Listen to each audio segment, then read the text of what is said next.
We have this afternoon the Nobel panel. So we have 4 distinguished gentlemen that I will shortly introduce to you. They won't need an introduction. But the great event is here that they will discuss game theory, our field, and its state and future. And we have this afternoon the Nobel Prize winners of the prize in memory of Alfred Nobel from the Swedish Riksbank. From 1994, this is John Nash and Reinhard Selten for their pioneering work on equilibria in non-cooperative games. And from 2007, Eric Muskin and Roger Myerson for having laid the foundations of mechanism design theory. And it's a great pleasure to have you all here. And what we will, yes, big round of applause, please.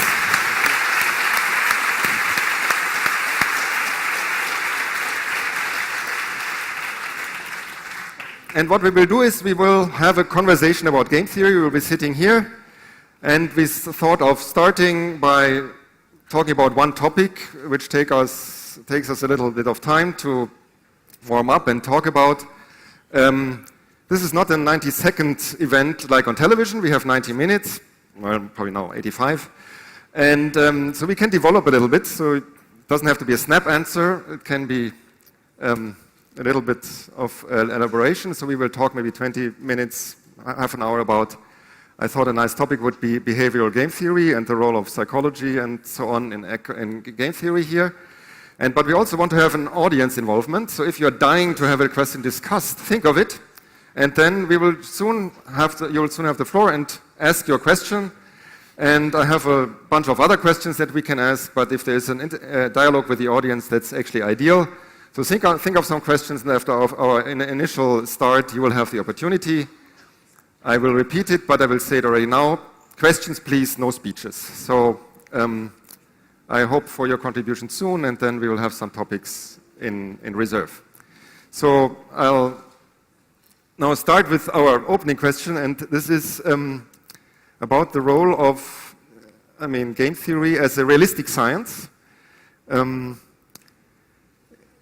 If we want to be not just normative, how people should behave, but a little bit descriptive of how they actually behave, we have to take into account how people behave in reality, and there has been some developments. Is there a dialogue with psychology already? Maybe Reinhard Selten should start because he is one of the pioneers on behavioral economics. So what do you see as the role of behavioral game theory for the field? Yeah, in the beginning, game theory has been not behavioral. It was mostly about defining ideal rationality.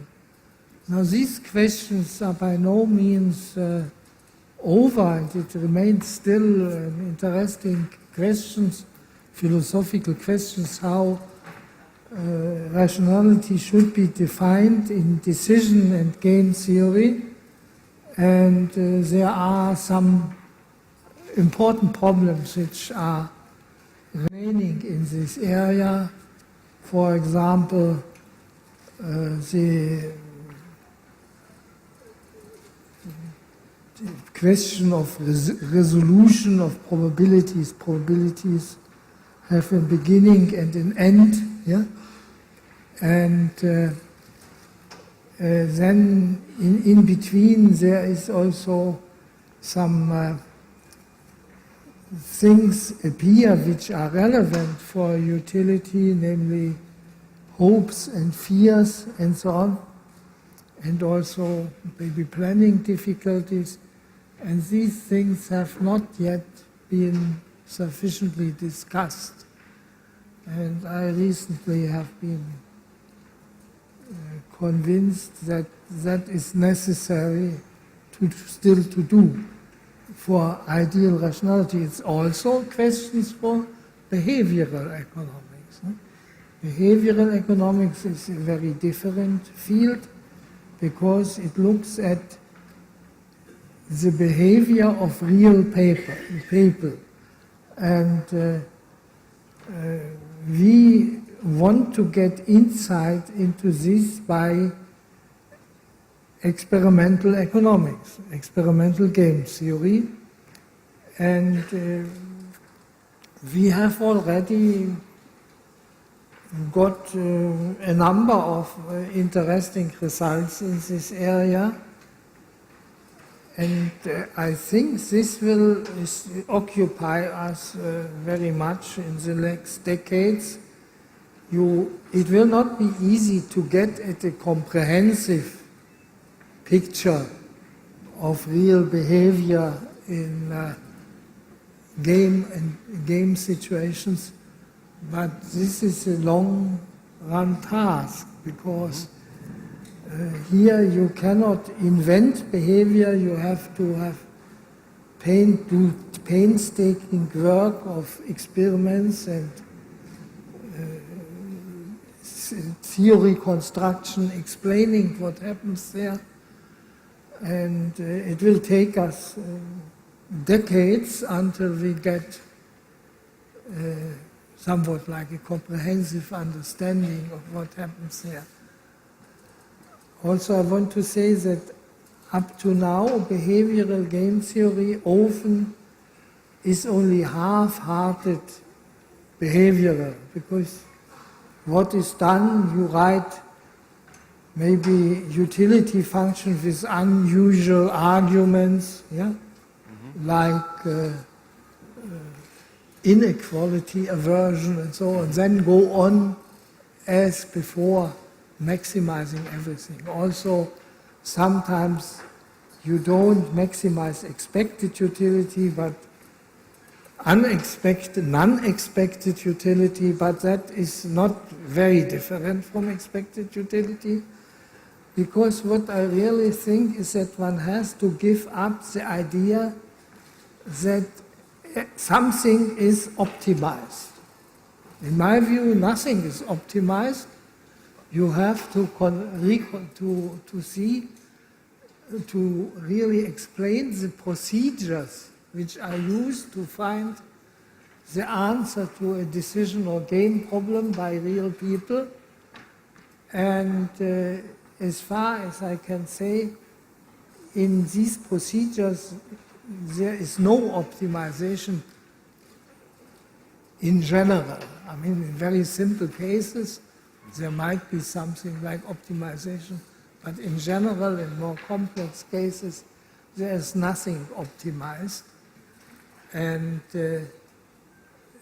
theories which proceed from some concept of optimality and then assert that this optimum will be reached by real decision makers begin to make axioms at the wrong place. Right?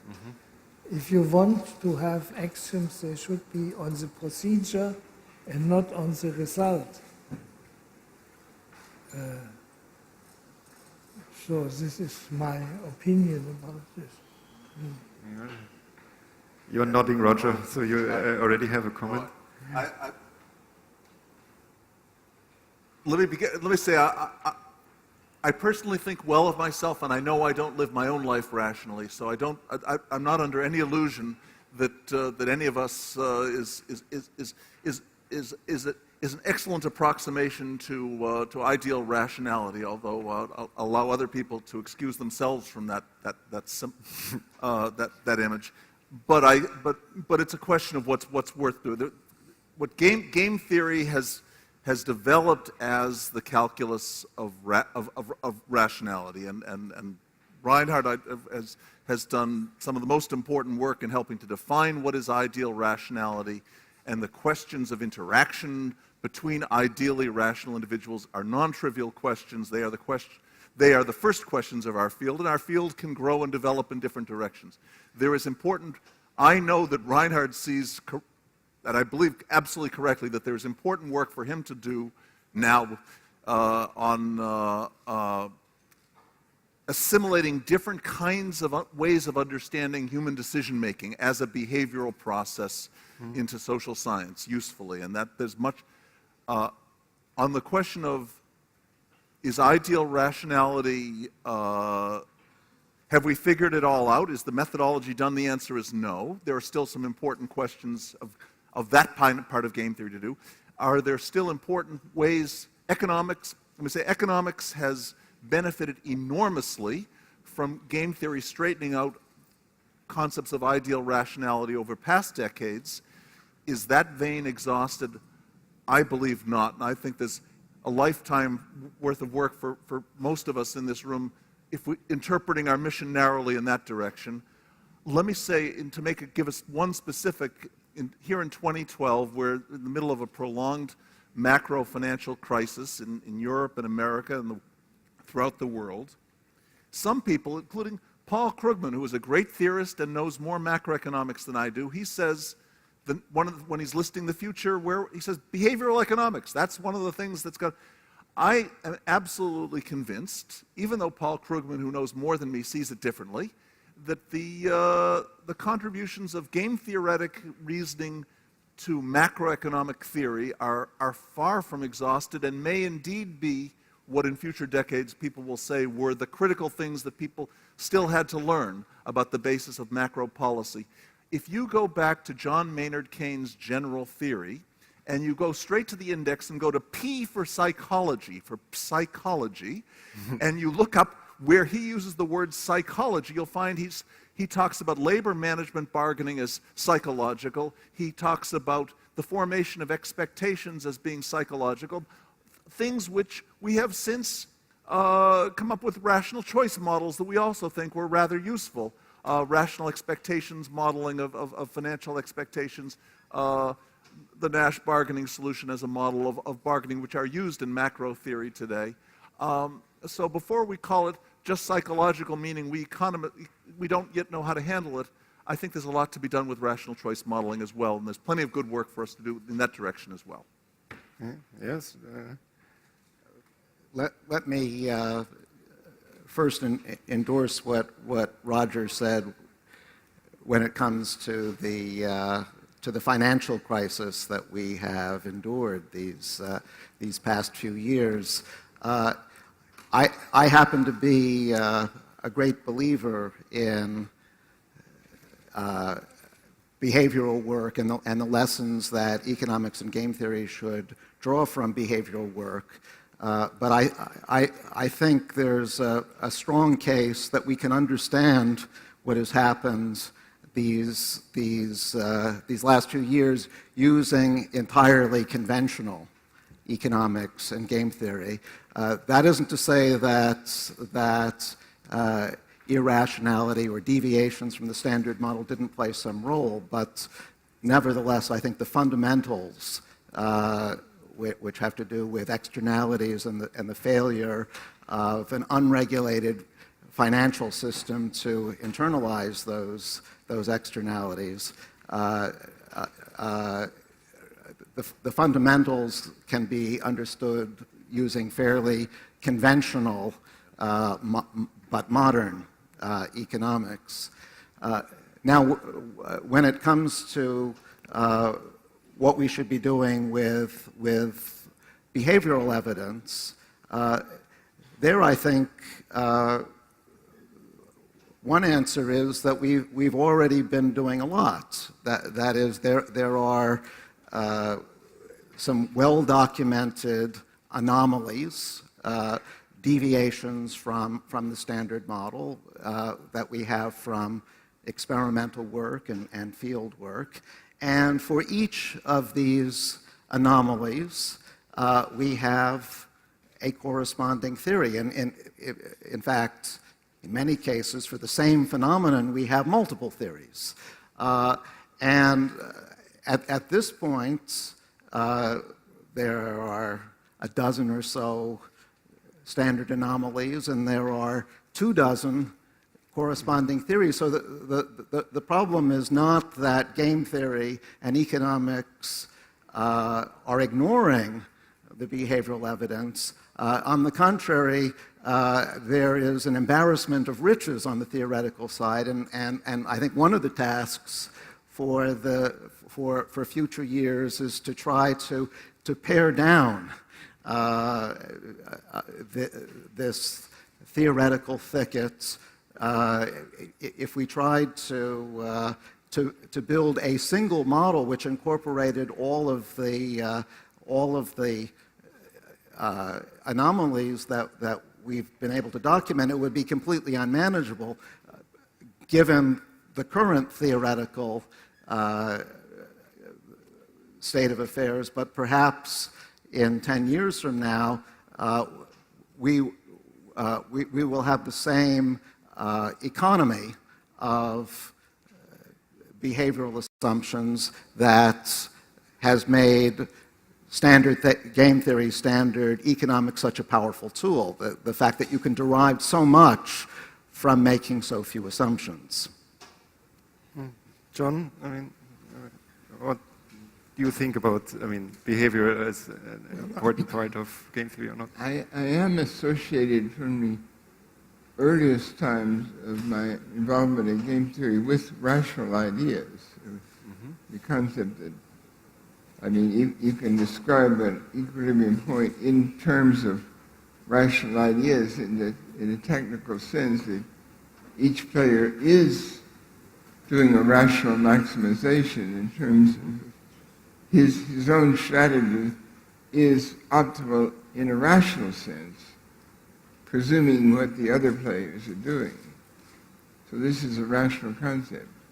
On the other hand, I know there are more complex situations for behavior and for strategic behavior, and I have learned to appreciate experiments and the value of them when you theoretical concepts which might be based on rationality, presumably it would be, but when the predictions are not reliable or maybe don't exist, then you can do some experiments and find out what really happens, at least to some extent, depending on how good the experiments sort of reach a final limiting stage or how well they approximate some type of behavior.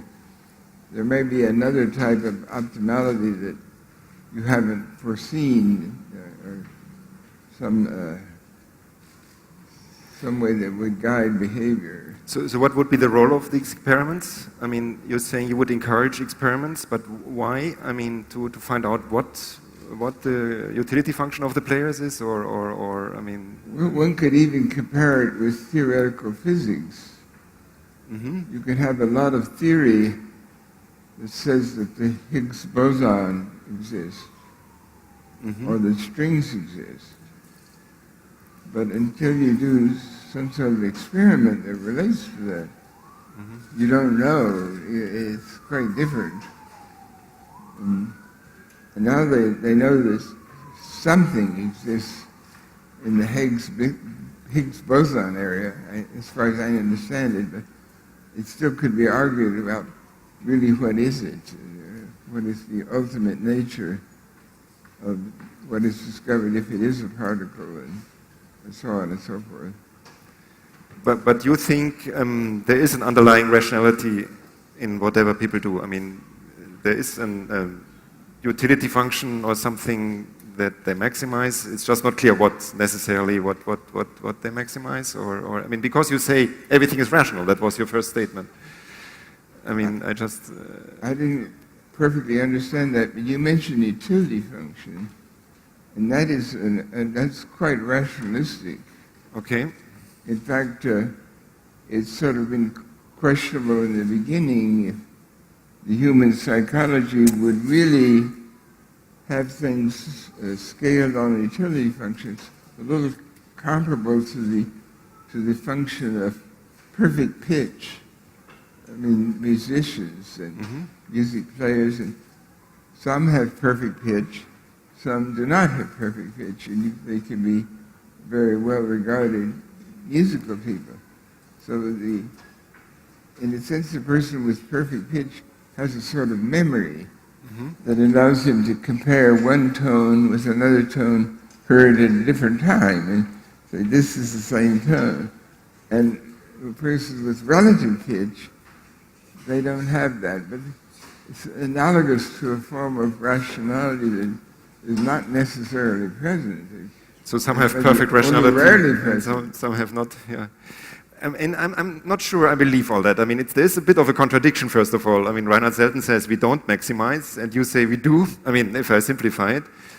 And I'm also not sure, I mean, when we look at your model of, say, play a repeated game with a very complicated punishment strategy, to be honest, I cannot believe that this is description of real behavior.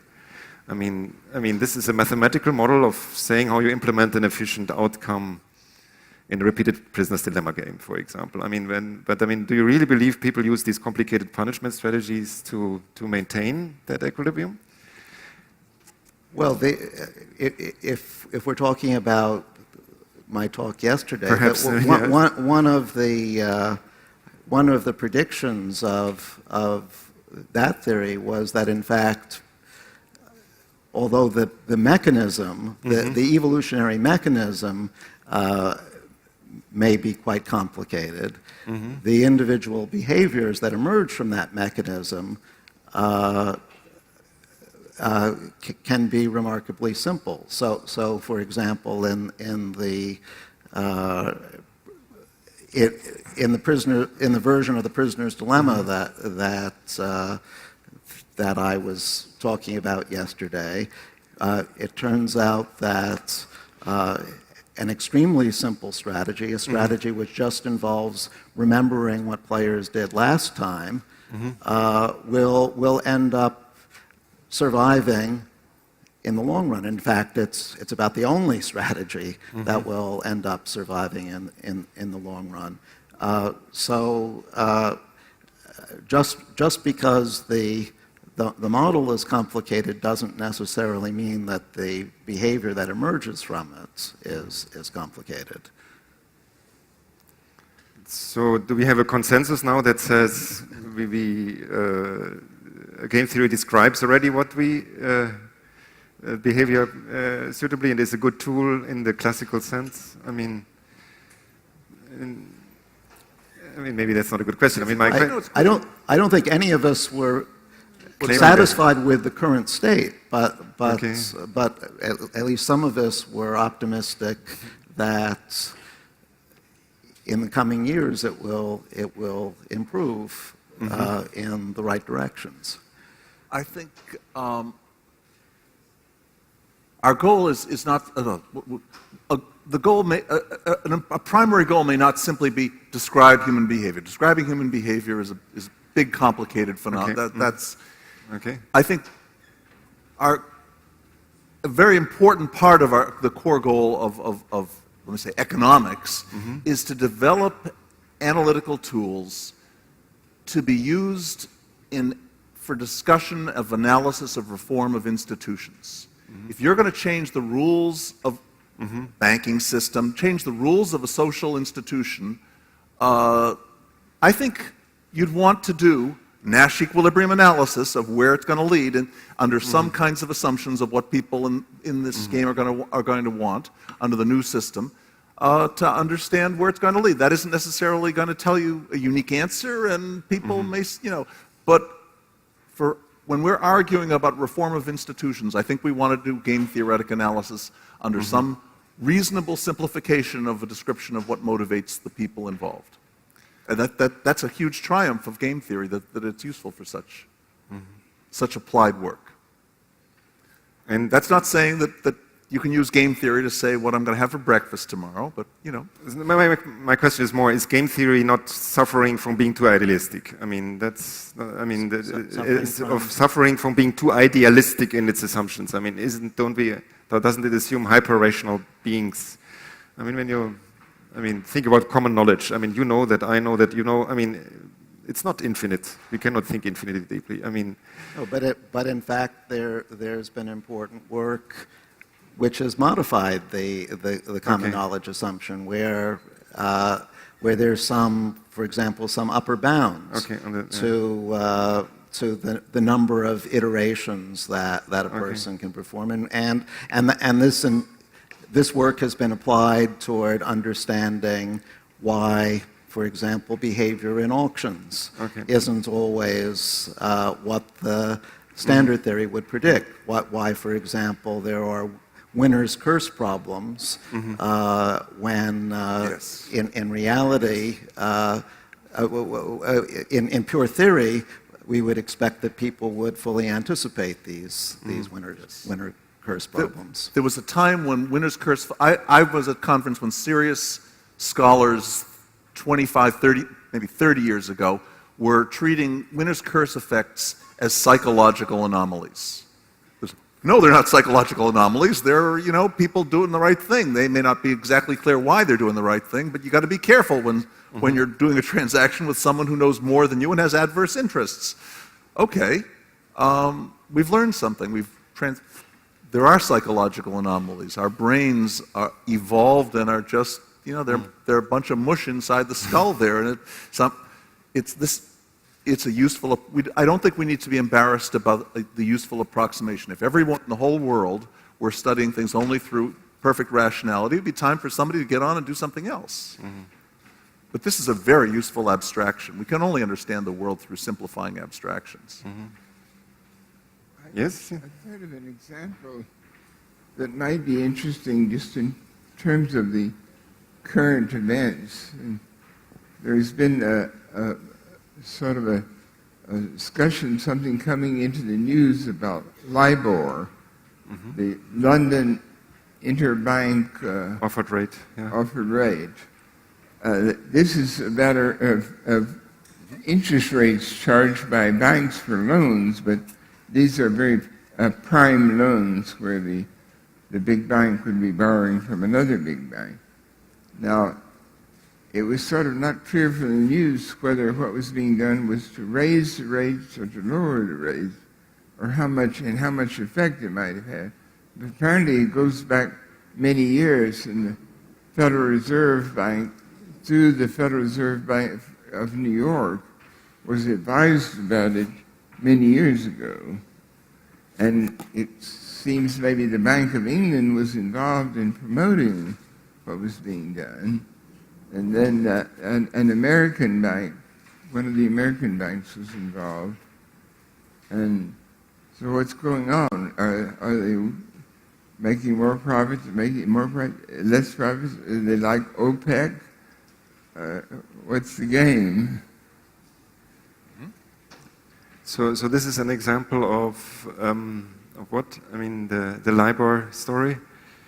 You gave it as an example of an interactive situation where you would think strategically, or it's a game where these banks are sort of viewed, which in that sort of thing is always an approximate view, as if they were playing non-cooperatively, independently, like oil producers that are not a member of OPEC might theoretically be playing in a non-cooperative way. Well, the OPEC are clearly very coordinated in how much oil they produce or sell. And so it's not clear how much profit they can make when they don't have it all controlled. So what are these banks really doing instead of what they're theoretically doing? But it's clear the scandal was the result of behavior responding to incentives. Yes. It's not that there were a bunch of